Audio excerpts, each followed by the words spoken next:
Siliguri corridor ভারতের উত্তর পূর্বাঞ্চলীয় রাজ্যগুলির সঙ্গে দেশের অবশিষ্ট অংশের সংযোগ রক্ষাকারী একটি সংকীর্ণ ভূখণ্ড।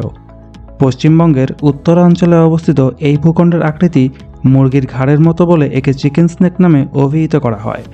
এই ভূখণ্ডের প্রস্থ 21 থেকে 40 কিলোমিটার। এর দুপাশে নেপাল ও বাংলাদেশ রাষ্ট্র রাজতান্ত্রিক ভুটান করিডোরের উত্তর দিকে অবস্থিত। এই শহরটি ভুটান, নেপাল, সিকিম, বাংলাদেশ, উত্তর পূর্ব ভারত ও ভারতের মূল ভূখণ্ডের মধ্যে সংযোগ রক্ষাকারীর প্রধান কেন্দ্র। গত দশকের মাঝামাঝি সময় থেকেই বেশ প্রকট হয়ে উঠেছে ভারত ও চীনের মধ্যকার বিবাদ। এই বিবাদ তীব্রতা পেলে দুর্গম উত্তরের পূর্বাঞ্চলীয় রাজ্যগুলির নিরাপত্তা কাঠামো নিয়ে বাড়তি উদ্বেগে ভুগতে দেখা যায় ভারতকে। বরাবরই এই উদ্বেগের অন্যতম বড় উৎস হিসেবে চিহ্নিত হয়েছে শিলিগুড়ি করিডোর বা চিকেন স্নেক নামে পরিচিত ভূখণ্ডটি।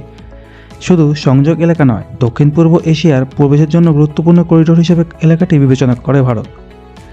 অঞ্চলটিকে এখন দেখা হচ্ছে ভারতের নিরাপত্তা ব্যবস্থার একিলিস হিল হিসেবে। সরু এই করিডোর উত্তর পূর্বাঞ্চলের নিরাপত্তা ব্যবস্থার সবচেয়ে দুর্বল অংশ।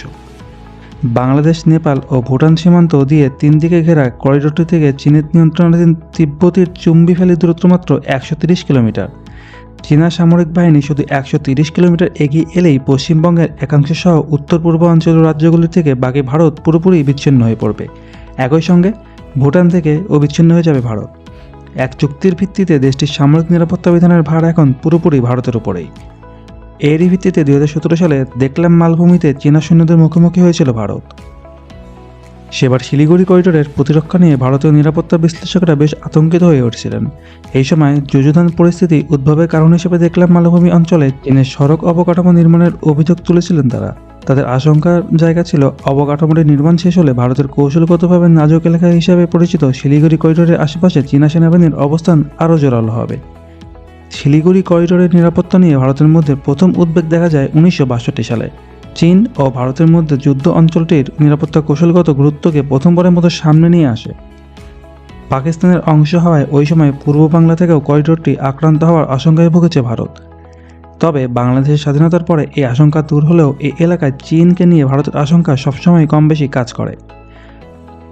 আবার শিলিগুড়ি করিডোর এলাকাটি হিমালয়ের কোল ঘেঁষা হলেও এর প্রাকৃতিক সুরক্ষা তেমন একটা জোরালো নয়। সরু এলাকায় প্রতিরক্ষা অবকাঠামো নির্মাণেও অনেক কঠিন। সব মিলিয়ে এলাকাটির প্রতিরক্ষা নিশ্চিত করা ভারতের জন্য অনেক বড় একটি চ্যালেঞ্জ হয়ে উঠেছে। এরপরেও দেশটির প্রতিরক্ষা অগ্রাধিকার নীতিমালায় যে কোনো মূল্যে শিলিগুড়ি করিডোরকে রক্ষা করার কথা বলা হয়েছে। নিয়মিতভাবেই এলাকাটির প্রতিরক্ষা ব্যবস্থা নিয়ে সামরিক মহড়ারও আয়োজন করা হয়। 1947 সালে দেশভাগের সময় বৃহত্তর বাংলা প্রদেশ দ্বিখণ্ডিত হলে শিলিগুড়ির করিডোরের সৃষ্টি হয়। 1975 সালে প্রকাশ্যে অনুষ্ঠিত গণভোটের মাধ্যমে ভারতের সাথে মিলিত হওয়া অবধি রাজতন্ত্রের সিকিম করিডোরের উত্তর দিকে ছিল।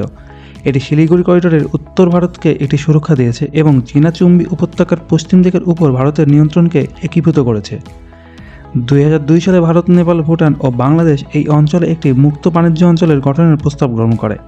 এই প্রস্তাবে উক্ত অঞ্চলের মাধ্যমে অবাধে 4 দেশের মধ্যে বাণিজ্যিক লেনদেনের চালানোর কথা বলা হয়। তবে অবৈধভাবে ড্রাগ ও অস্ত্র চোরাচালান বর্তমানে ওই অঞ্চলের প্রধান সমস্যা। 2010-এর দশকে ভারতীয় বাংলাদেশি সম্পর্ক উন্নয়নের পরিপ্রেক্ষিতে বাংলাদেশ ভারতকে ট্রানজিট অর্থাৎ বাংলাদেশের অভ্যন্তরীণ সড়ক ও রেলপথ ব্যবহার করে মূল ভারতীয় ভূখণ্ড থেকে উত্তর ও উত্তর পূর্ব ভারতে যাতায়াত ও ট্রান্সশিপমেন্ট অর্থাৎ বাংলাদেশের অভ্যন্তরীণ নৌপথ ব্যবহার করে মূল ভারতীয় ভূখণ্ড থেকে উত্তর ও উত্তর পূর্ব ভারতে যাতায়াত সুবিধা প্রদান করেছে এবং এটি শিলিগুড়ি করিডোরের উপর ভারতের মাত্রাতিরিক্ত নির্ভরশীলতা হ্রাস করার ক্ষেত্রে ভূমিকা রাখে। যদিও শিলিগুড়ি করিডোর ভারতের জন্য একটি বিশেষ গুরুত্বপূর্ণ এবং সংবেদনশীল অঞ্চল, এর অবস্থান একটি রাজনৈতিক বাস্তবতা তৈরি করেছে যা বাংলাদেশের পক্ষেও গুরুত্বপূর্ণ। কিন্তু আন্তর্জাতিক রাজনীতিতে চিরস্থায়ী মৈত্রী বা চিরস্থায়ী শত্রুতা বলে কিছু নেই এবং একটি রাষ্ট্র কখনো তার নিরাপত্তার জন্য অপর কোনো রাষ্ট্রের উপর অতিরিক্ত নির্ভরশীল হয়ে পড়তে পারে না। এজন্য শিলিগুড়ি করিডোর মূল ভারতীয় ভূখণ্ড ও উত্তর পূর্ব ভারতের মধ্যে মূল সংযোগ রক্ষাকারী হিসাবে বিবেচিত হতে থাকবে এবং ভারতের দুর্বল চিকেন নেক বা অ্যাকিলিস হিল হিসাবে বিরাজ করতে থাকবে। দক্ষিণ এশিয়ার ভূ রাজনৈতিক পরিস্থিতিতে কোনো বৈপ্লবিক পরিবর্তন না ঘটলে ভারতীয় রাষ্ট্র ও শিলিগুড়ি করিডোরের মধ্যকার এই সম্পর্কের ধরন পরিবর্তিত হওয়ার কোনো সম্ভাবনা নেই বললেই চলে। ভিডিওটি কেমন লাগলো তা কমেন্ট সেকশনে জানিয়ে দিন। চ্যানেলে নতুন হলে সাবস্ক্রাইব করতে ভুলবেন না। দেখা হবে পরবর্তী কোনো ভিডিও নিয়ে। ততক্ষণ পর্যন্ত চ্যানেলের অন্য কোনো ভিডিও দেখে আসতে পারেন। আজ এ পর্যন্তই। সবাই সুস্থ থাকবেন।